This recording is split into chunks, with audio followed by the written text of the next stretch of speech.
Dando um recadinho aqui primeiro para quem está acompanhando a gente no YouTube, deixar o like, né, se inscrever aí no nosso canal e também acompanhar nossos outros conteúdos. Mas lembrando também que esse evento é patrocinado pela Global X. A gente tem aqui a presença do Flávio Vegas, que vai estar aqui com a gente vai conversar muito mais, teremos aqui bastante tempo para a gente conversar, mas também, como no painel anterior, teremos a nossa parte aqui de Q&As, né, aqui de perguntas, eles vão responder, mas agora muito mais direcionado para a prática, entender como a inteligência artificial, então, impacta nos investimentos e aí também trazer as melhores informações, enfim, análises aqui para vocês entenderem um pouquinho mais. Mas vamos lá começar, então, o nosso painel. Eu sou Paula Comaceto, jornalista aqui dos portais Money Times. Isso é o Dinheiro. E estou aqui com Enzo Pacheco, analista da Empiricus Research, que acabou de voltar lá do evento da NVIDIA, vai trazer novidades aqui para a gente. Enzo, tudo bem? Brigadão. Paulo, foi um prazer estar aqui no evento da Money Times com a Global X. Tem muita coisa para comentar aqui, né, dos últimos dias, dos últimos meses sobre o mercado de investimentos no geral. Que virou bastante, né? Um cenário agora bem desafiador, mas também temos aqui o Flávio Vegas, especialista em produtos da Global X, também para contar um pouquinho mais como que a gente coloca tudo isso em prática, né, Flávio? Exatamente. Primeiramente, boa noite. Queria agradecer toda a equipe aí da Money Times, Empíricos e também meus parceiros da Global X pela organização desse evento.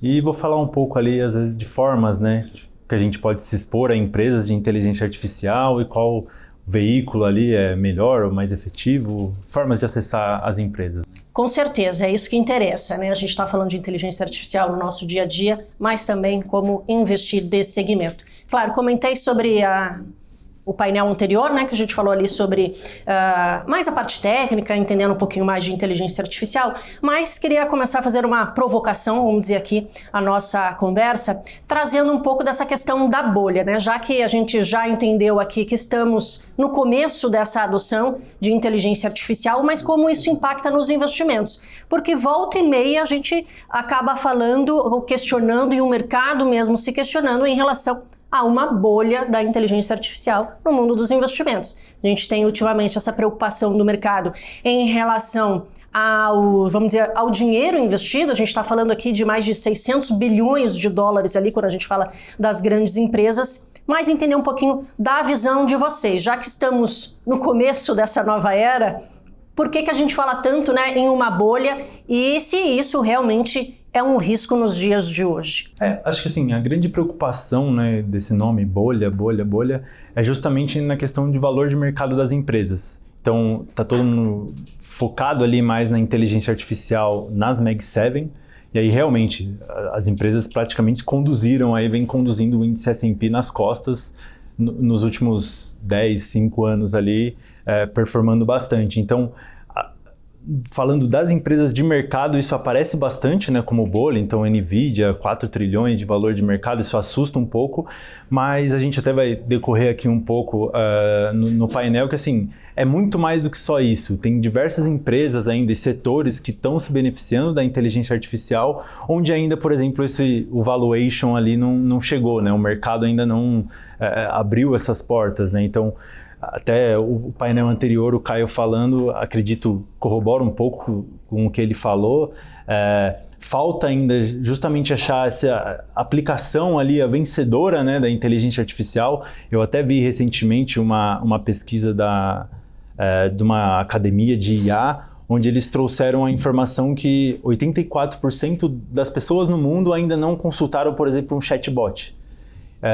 E aí os outros 16%, 13% usam o chatbot, o ChatGPT ali para fazer perguntas, tradução, resumo de documentos, ou seja, aplicações ainda iniciais disso, e menos de 0,5% da população realmente paga para ter o acesso a uma inteligência artificial mais sofisticada, ou seja, assina ali o ChatGPT, o Gemini, o Claude. Hoje em dia tem diversos players, né, oferecendo esses tipos de chats. Então, assim, em termos até de potencial de receita, você enxerga que tem ali uma grande, ainda não é usado, falta escala, né, para esses tipos de produto. E aí, traduzindo aqui um pouco, é justamente isso. A empresa que conseguir unir todo esse investimento que foi feito, toda essa escalabilidade desse produto e conseguir vender isso em alta escala é que vai ser realmente a grande vencedora, talvez, ali dessa corrida toda de IA, né? Então, assim, em termos de adoção, a gente está ainda em estágios muito iniciais e a questão da bolha é justamente porque são as empresas que saem no noticiário, que estão mais ali no nosso dia a dia, que estão crescendo bastante e você acha que isso daí vai estourar, né? Mas ainda está no início, tem ainda muito investimento, não só na parte ali de IA, né, para ser feito, tem mais a parte de infraestrutura, até das commodities ali, minerais que são necessários para dar toda essa base, né, para IA. Então, assim, a gente aqui na Global X acredita que ainda tem bastante espaço e tem muito a ser desenvolvido ainda dentro desse tema. Quem sabe a gente no finalzinho não chega à conclusão aqui quem serão as vencedoras, né?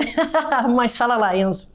Paulo, essa questão de bolha, acho que até foi questionado, né, no painel anterior.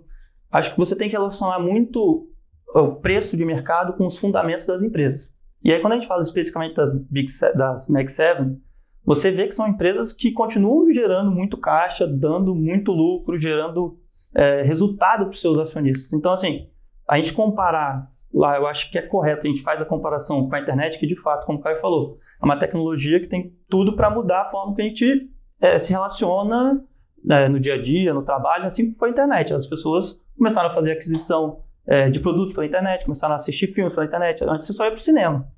Então, assim, de fato é uma tecnologia que vai mudar. Mas essas empresas, que o Flávio tinha falado aqui, as Mag 7, eu entendo que você tem essa corrida necessária por investimentos, elas não podem se dar ao luxo, pelo menos as maiores empresas, de não investirem o que elas estão investindo agora. Eu digo por quê?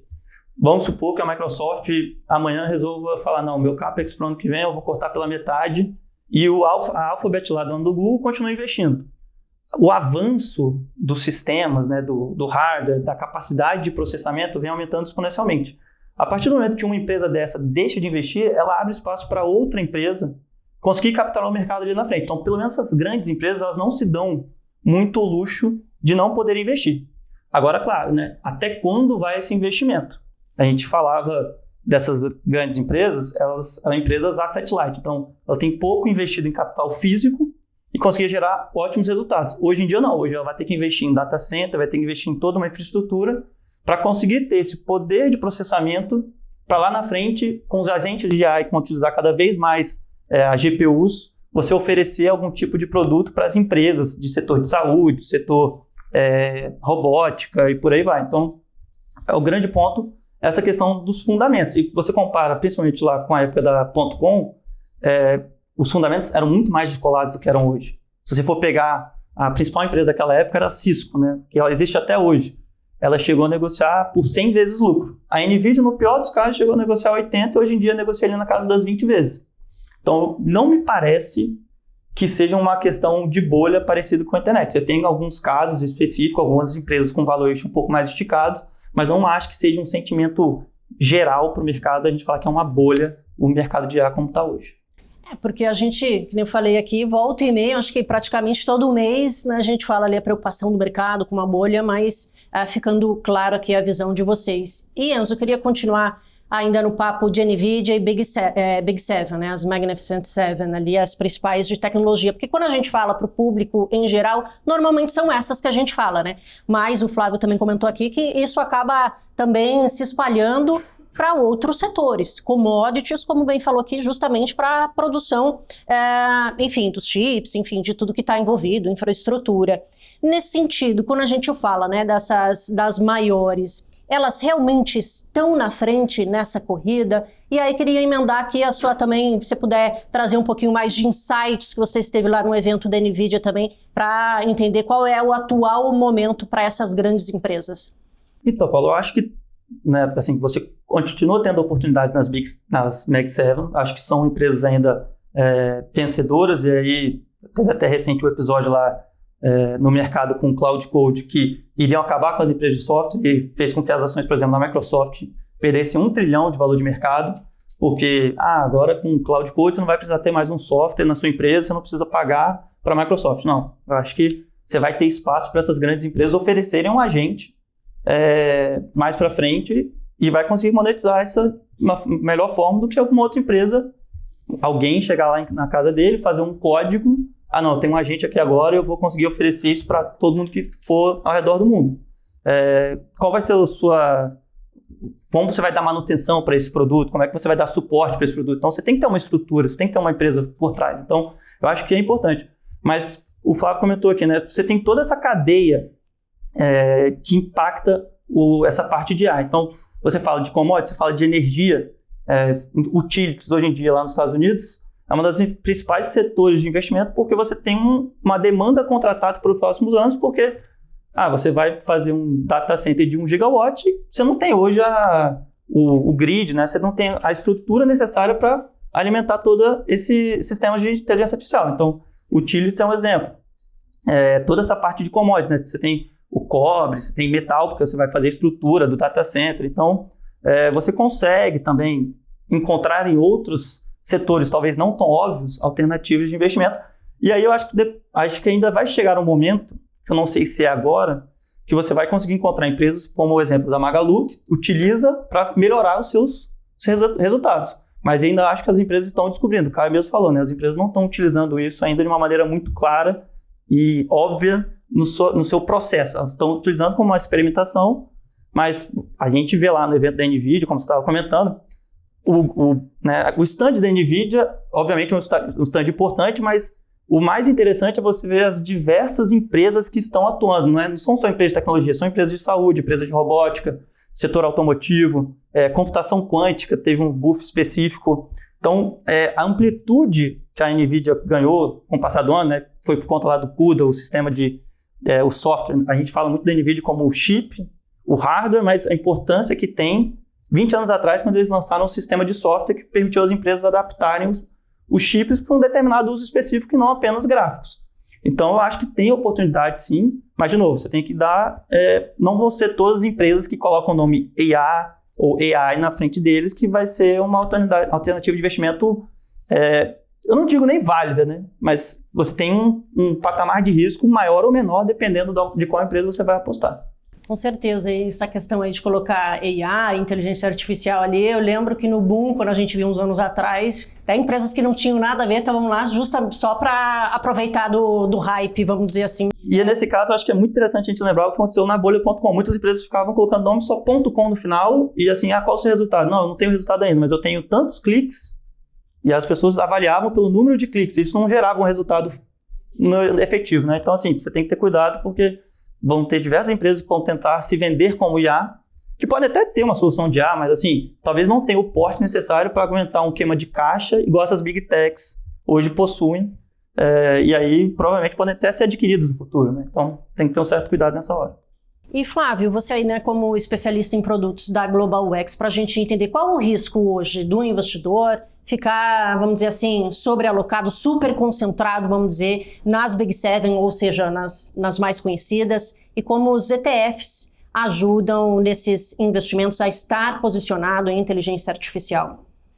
Exato. O investimento, por exemplo, em inteligência artificial via um ETF, né, que é um veículo ali bastante diversificado e tudo mais, ele traz justamente um pouco mais de conforto ali para o investidor, né? Não é livre de risco, então apesar de você estar investindo ali numa cesta de empresas, por exemplo, de inteligência artificial, você não vai estar livre, por exemplo, de caso aconteça ali algum risco ali dentro ou das empresas, ou geopolítico, ou qualquer taxação, alguma coisa assim, você ainda está exposto, né, ao risco de mercado, né, que é o que a gente sempre fala.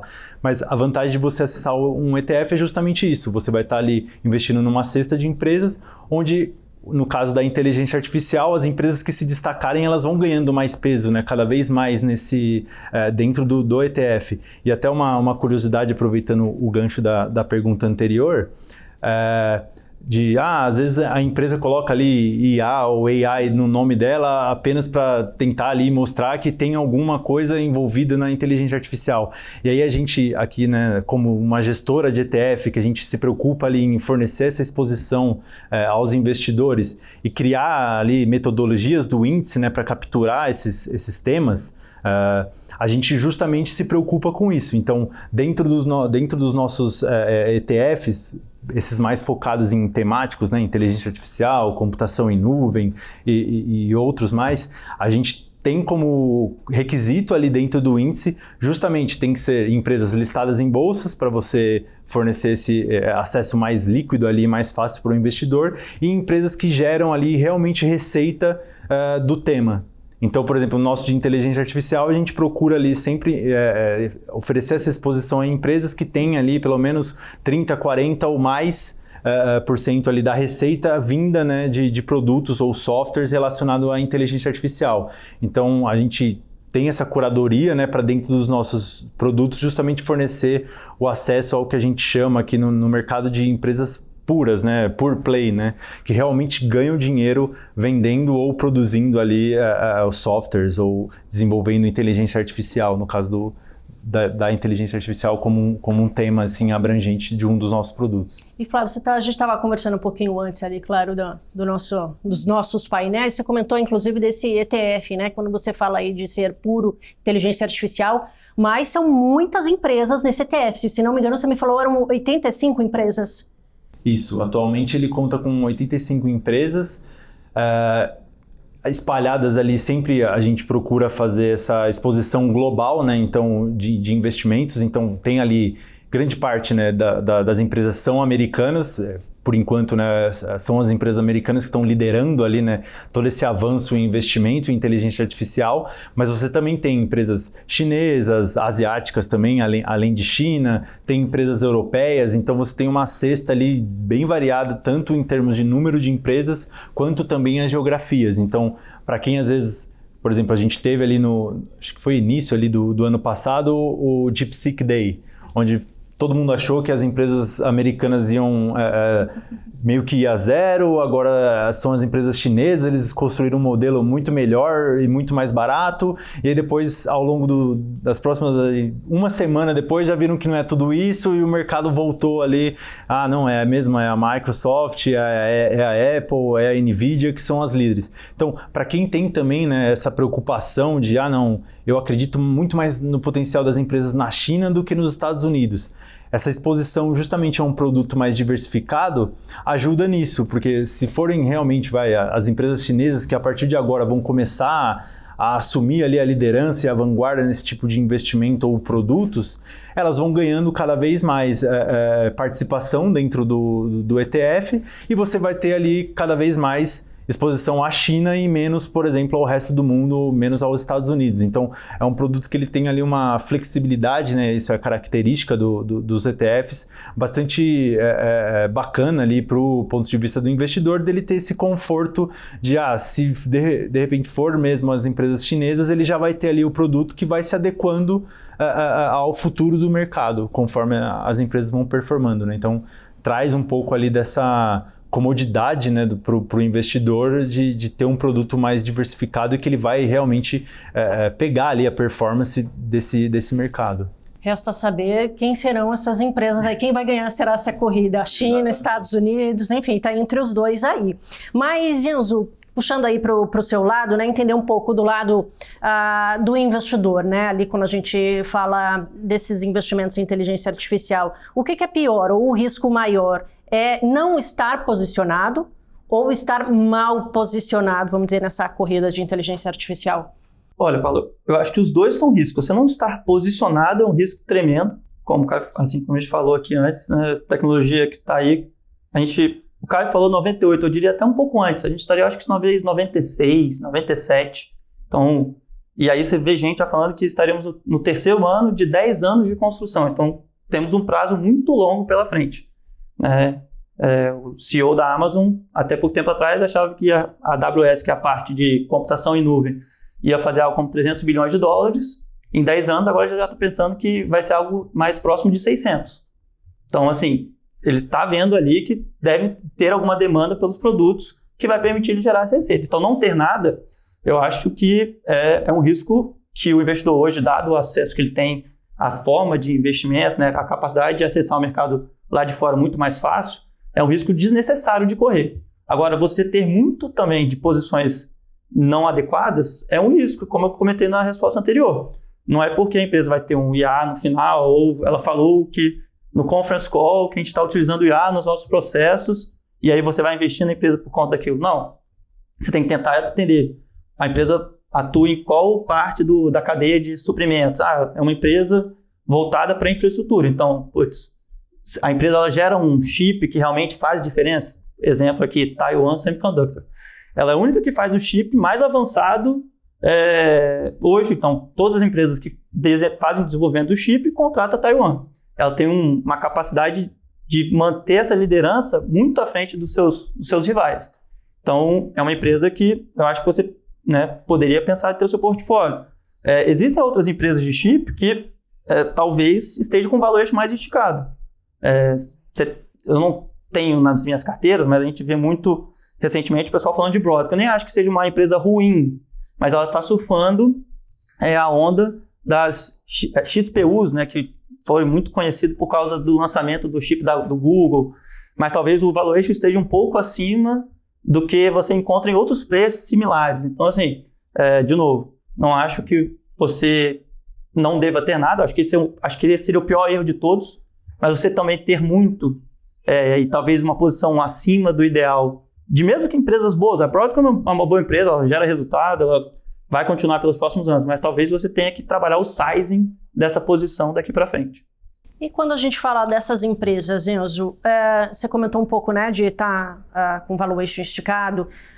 Em que setor, ou enfim, quais empresas você enxerga maior assimetria hoje? Não, eu acho que hoje a gente consegue encontrar muitas oportunidades na parte específica de software. Esse ponto que a gente falou com esse lançamento do Cloud Code, né, e o mercado, primeiro ele vende tudo e depois a gente tenta entender o que está acontecendo, né? Joga a água com o bebê junto. Então, assim, muita empresa que até pouco tempo atrás os investidores eram altamente confiáveis na capacidade de geração de receita, uma Salesforce, a própria Microsoft, todas essas empresas que estão nessa parte de software, que há 5, 10 anos atrás, software ia eat the world, o pessoal falava, né? Vai dominar o mundo. E aí, de novo, você tinha essas empresas com uma capacidade única de crescimento de receita, uma resiliência muito grande, as empresas dificilmente abriam mão desses produtos, e aí, do dia para a noite, o lançamento de um agente de IA botou tudo a perder. Então, né, todo esse derretimento, o ETF que segue, o ETF de software caiu 20%, 30% em questão de um mês, até menos, 20 dias. Então, abriu muita oportunidade nessa parte específica de software. Se a gente comparar, por exemplo, com semicondutor, sempre foi o contrário, né? O software ele sempre negociou com valuation mais alto que o semicondutor, porque o semicondutor é uma coisa muito cíclica e software ele tinha, independente se você estava numa recessão ou não, a empresa ia continuar pagando, então aceitava-se pagar um valuation mais caro. Mas eu acho que aí hoje você tem essa migração porque você vê uma contratação de instalação para os próximos anos muito grande, que vai demandar muita parte física ainda. Então eu acho que nessa parte específica de software a gente consegue encontrar alguns players específicos que estão negociando a patamares, sei lá, a nível de Liberation Day, quando a gente teve aquele choque do Trump com o tarifaço. Então você encontra players nesse nível. E eu acho que não é para tanto, né? Você pode questionar se as empresas vão continuar sendo tão vencedoras igual era antes, mas algumas empresas são negociadas como elas vão deixar de existir. Eu não acho que seja esse caso em alguns exemplos nesse campo. Com certeza.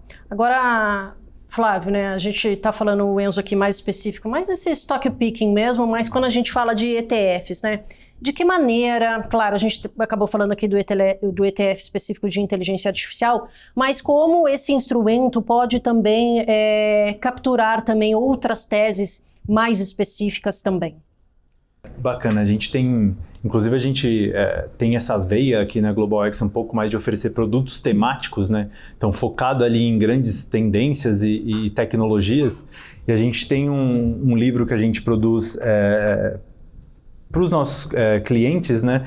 Em que a gente tem um gráfico ali que eu gosto bastante, que a gente coloca no que é a inteligência artificial, como que a adoção da inteligência artificial tem servido como base também para beneficiar outros setores, né? Então, até o que o Caio falou no painel anterior, que ele fez ali um desenho, tem as empresas que aplicam, as empresas que desenvolvem e as empresas de semicondutores, por exemplo, que tem a parte ali do hardware, né?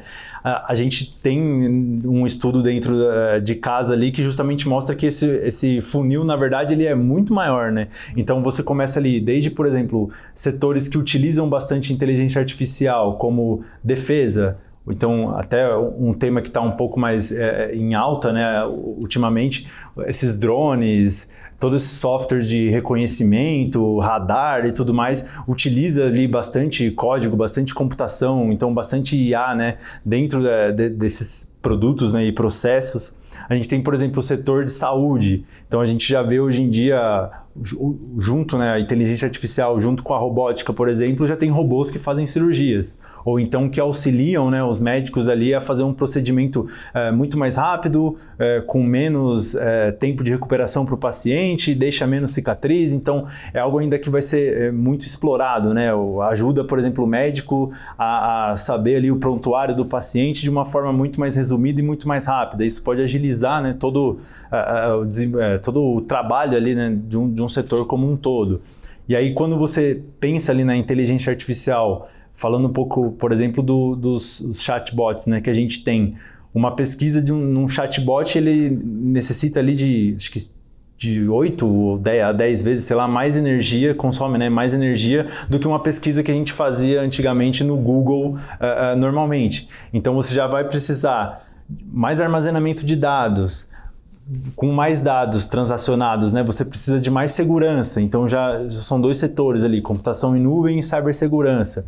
Você vai demandar mais data center. Então você precisa também de mais espaço físico. Então, por exemplo, os REITs de data center têm tido bastante demanda, principalmente nos Estados Unidos, que é o principal mercado.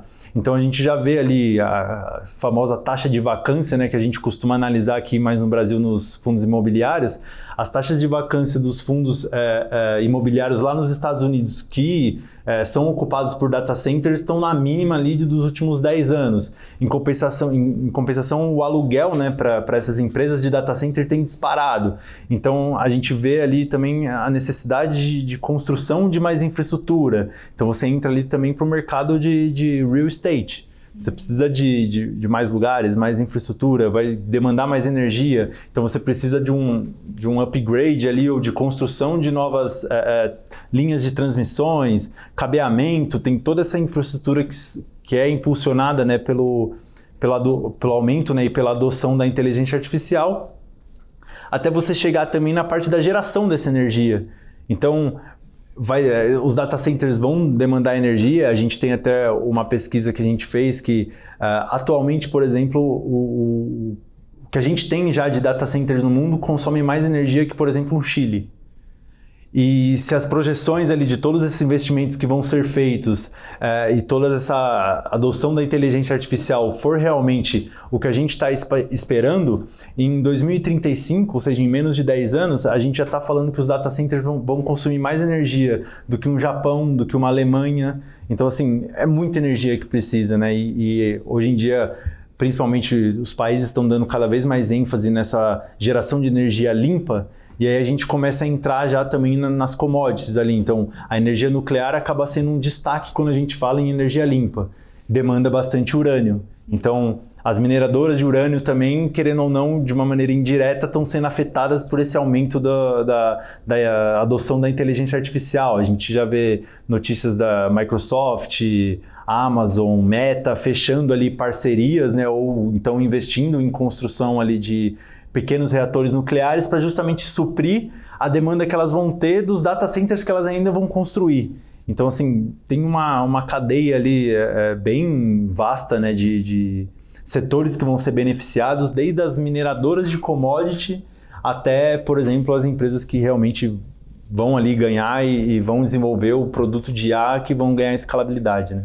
Com certeza. E olhando para o atual cenário, Flávio, quando a gente fala aqui, a gente viu nessas últimas, vamos dizer, últimas semanas, né, ou enfim, esse ano ainda, a inteligência artificial até sofreu um pouco quando a gente fala aqui de bolsa, as empresas ficarem um pouco mais paradas, né, a gente vendo essa força mais né, em setor como defesa, enfim, a gente está passando uma mudança estrutural aí do que a gente tem como ordem global econômica. Nesse sentido, você vê mais oportunidade nesse setor de inteligência artificial, bem como você falou, né, a inteligência artificial vai permeando pelos outros setores, mas de certa forma, hoje, quando a gente fala, né,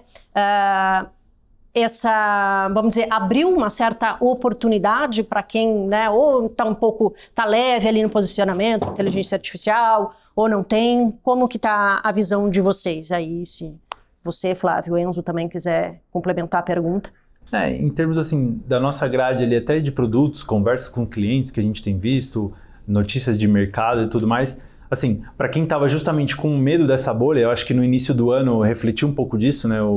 As empresas ligadas ali à inteligência artificial caindo ali uns 10, 5%, ou algumas meio andando de lado, e aí juntou com o atual conflito, né, em ambiente geopolítico que deu ali uma realizada no mercado, né? Então, assim, para quem estava com medo realmente de abrir uma posição e investir nessas empresas, acredito que tenha surgido uma janela aqui de oportunidade, né? A gente sabe ali que o conflito não vai durar para sempre, então os ciclos de mercado, né, é normal. Você teve a bolsa americana subindo praticamente 15%, 20% nos últimos 5 anos, todo ano, né? Então, assim, uma hora o mercado ele tem que se estabilizar até para ganhar fôlego justamente para uma nova alta. Então, quando você pensa em alocação ali de renda variável, você pega gráficos e compara índices ali de 20, 30, 40 anos atrás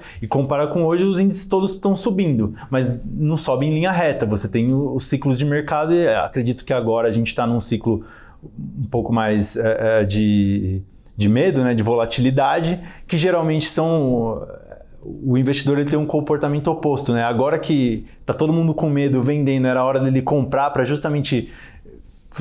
colher esses frutos no futuro, tá todo mundo vendendo. E aí quando tem o hype, tá todo o S&P em all-time high, a Nasdaq também batendo recorde, aí é a hora que todo mundo quer comprar. Então a gente aqui tem, né, todo esse cuidado, né, justamente e provoca isso numa alocação puxando ali via ETFs, justamente para você pensar sempre no longo prazo. Os ciclos de mercado, eles vêm e vão, mas as tecnologias vencedoras, elas continuam. Então, a gente acredita bastante nisso.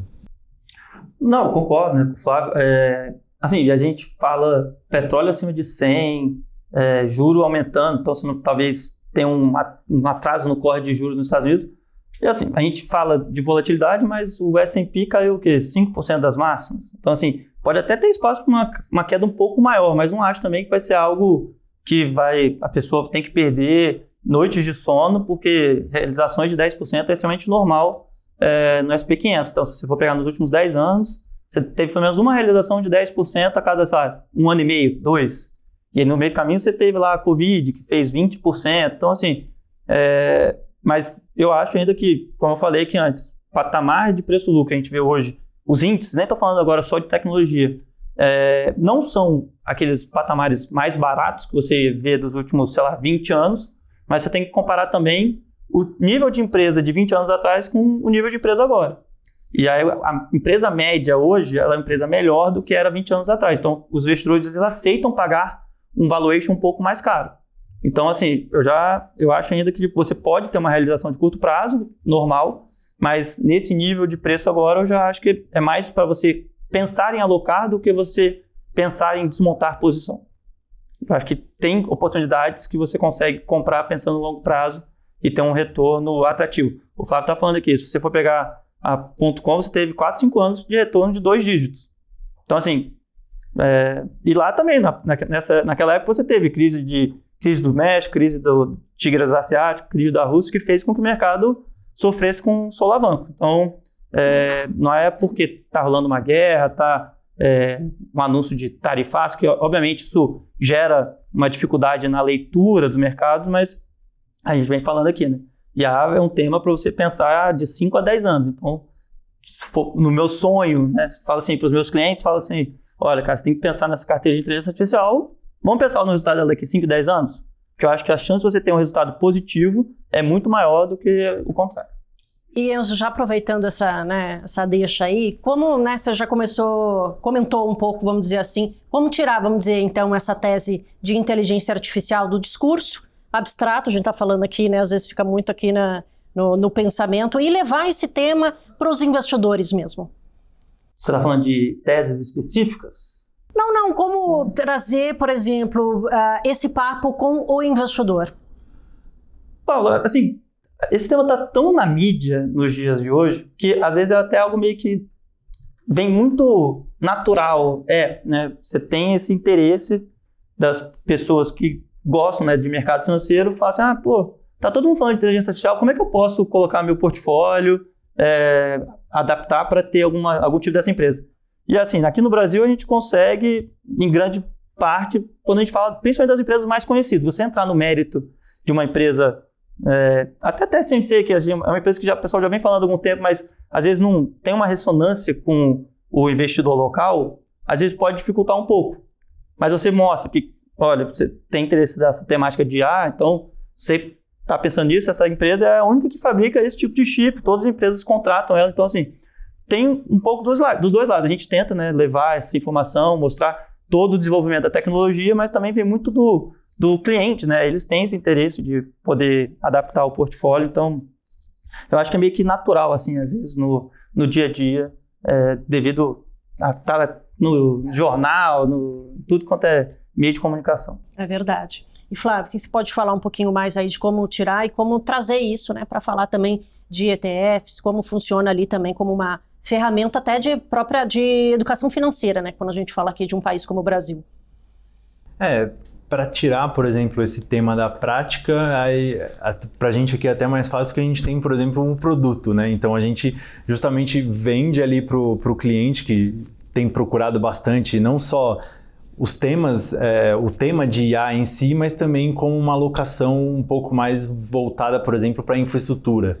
Então, diversos gestores e clientes ali desde o início do ano têm apostado, querendo, né, investir cada vez mais na parte de infraestrutura e não necessariamente nas empresas ali da ponta, né, nas Mag 7, justamente por esse medo de bolha, né? Então a gente tem conversado bastante, como você quer investir em inteligência artificial, ter essa exposição, mas investindo de repente na infraestrutura de inteligência artificial, aí a gente tem produtos, por exemplo, que investem em empresas de data center, empresas de computação na nuvem, empresas de robótica, mineradoras de urânio, mineradoras de prata, né? Então a prata ali é uma commodity muito, muito utilizada em semicondutores, baterias para os carros elétricos, nos carros elétricos, então são várias tecnologias ali que são desenvolvidas a partir, né, dessas commodities e desses temas.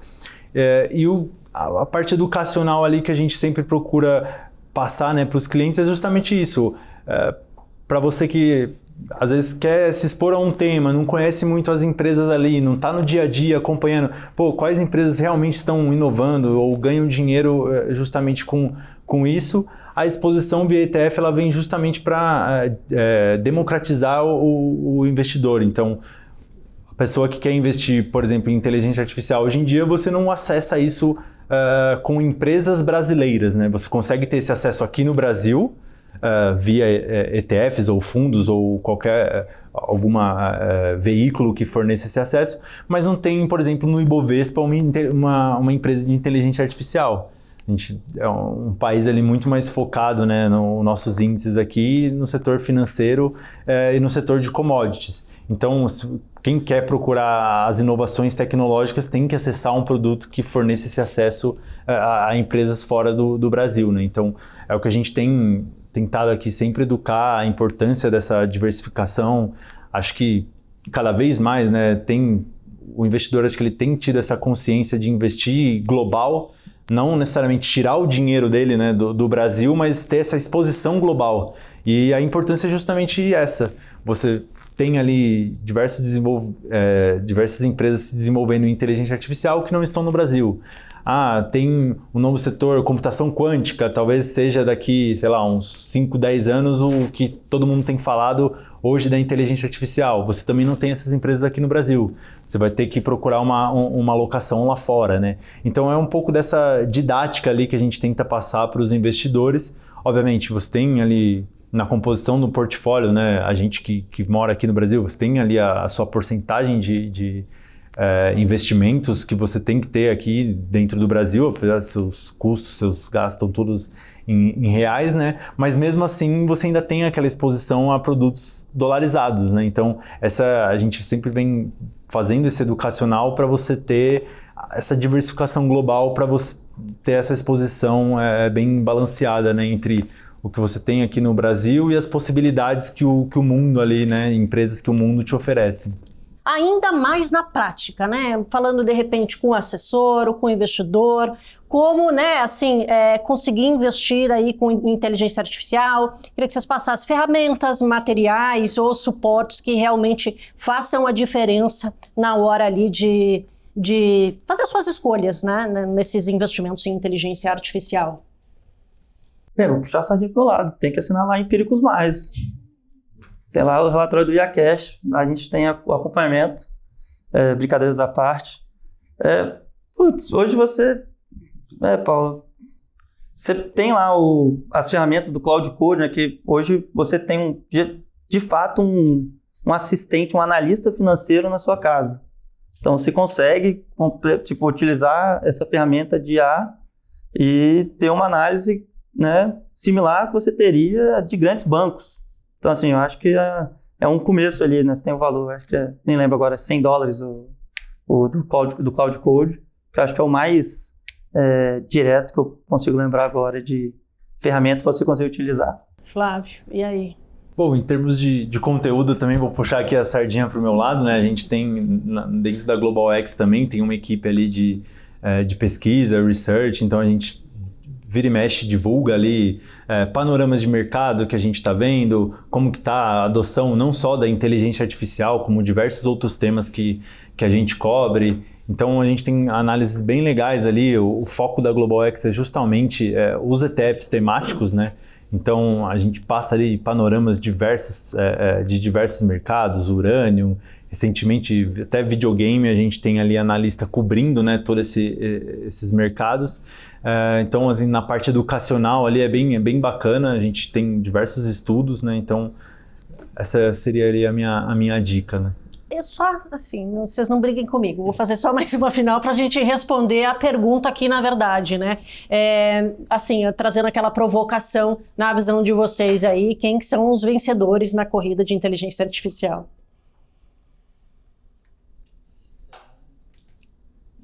Apesar do Caio falar que não é NVIDIA, eu acho que não tem nem como você apostar contra hoje. Eu gosto muito de Microsoft hoje, apesar de ela ter passado um período ali meio esquecida dos grandes portfólios. Eu acho que ela tem tudo para ser uma das Big Seven no geral, mas assim, nesse patamar de preço hoje, eu acho que a Microsoft também não vejo grandes... Não consigo ver ela sendo perdedora nessa corrida. E eu acho assim, essas duas são hoje, sem dúvidas, no nível de preço, acho que são as principais apostas que eu teria no portfólio. Perfeito. Claro. Eu vou nessas duas também, acredito bastante na NVIDIA e na Microsoft. Por exemplo, para quem gosta, né, das empresas chinesas, do desenvolvimento que eles estão tendo, você tem ali Tencent, Alibaba, então são empresas ali também para ficar de olho, mas aí também vendendo meu peixe, para quem não quiser escolher, você pode acessar um ETF de inteligência artificial que você vai ter exposição a todas essas empresas. Perfeito. Brigadão Enzo, Flávio, foi ótimo aqui. Obrigada a todo mundo que esteve aqui com a gente. Um beijo também especial para quem está acompanhando a gente no YouTube. Deixa o like, quem está aqui também assiste lá para a gente. Também se inscreve no nosso canal.